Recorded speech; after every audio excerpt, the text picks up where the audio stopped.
The time has finally come. This is the videos for the layouts which you will need to do your rug, your teaching kit. The purpose of the teaching kit is, it's really not just to make this rug the same as I have. It's very easy to stitch. It's small, but in this teaching kit you should learn different layouts. You should try different layouts and completely change the rug.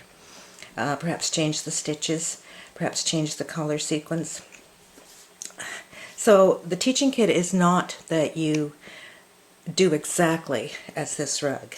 Now I'm going to do the rug step by step with videos, and I'm not going to do a diamond. I'm going to choose another layout. And that's what we're going to do with the layout section. I'm going to show you the usual layouts for a rug. There are really 2 or 3 basic ones, but there are just so many others that actually you can make up your own layouts. You can just put your pennies and your colors wherever you want and make a new design. So we're going to go through that, and the first one we're going to do is this one. If I get it on the camera. And this is probably, I think this is a hexagon.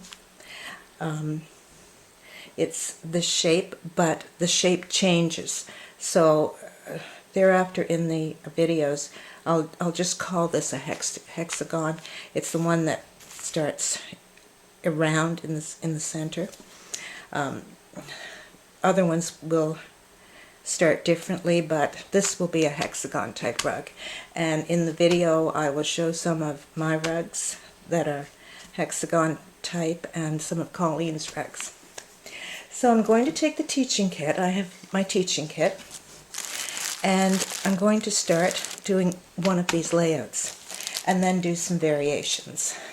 So we'll do that next. So later on we're going to get into more complicated layouts, and I just wanted to go over this with you first because just because a penny rug looks complicated does not mean that it's difficult to stitch. Really, the only thing penny rugs are circles.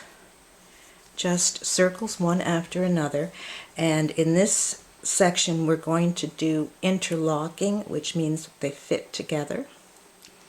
There are some other rugs that do not do this, but these fit together. And it's just a matter of pennies, but the part that makes it look different, the part that gives it the design and that looks complicated, is the color of the pennies. That's it. It's not difficult, it's very easy, and there are 2 ways to do it. I'm doing the interlocking ones with this section, and I'll do your penny rug teaching kit with that. But there are other rugs, and this is one of them. This is how I did the diamond rug. I just put the pennies such a distance. I actually measured with this. I put them such a distance from the outside, and I secured those pennies with basting. I made sure that they wouldn't move, and I did it this way. I did it all through, all around the diamond. These diamonds I just fit in wherever I could. They don't have to match, they don't have to interlock. You just put them wherever they can fit, and you just fill in, and that's it, and you do the blanket stitch. So it's very easy. This rug, your stars will be put together.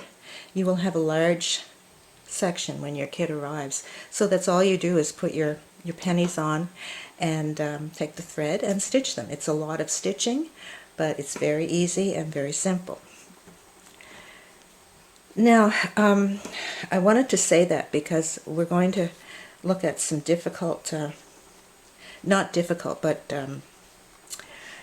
different layouts today, and I don't want you to think that it's something that I couldn't do, because if you can blanket stitch a penny, if you can keep your pennies straight, then you can do any of the rugs that I show you. So I will get the little kit ready and we'll do some layouts. So this is the hexagon, as I mentioned, and when you start it, you start from the center with these because they're interlocking, and it looks like a flower. That's how you start the basic one. So it's just a center, and 1, 2, 3, 4, 5, 6 around, and then you just keep adding rows. And that's the basic one. I'll do the basic in the diamond, and then I'll show you some variations.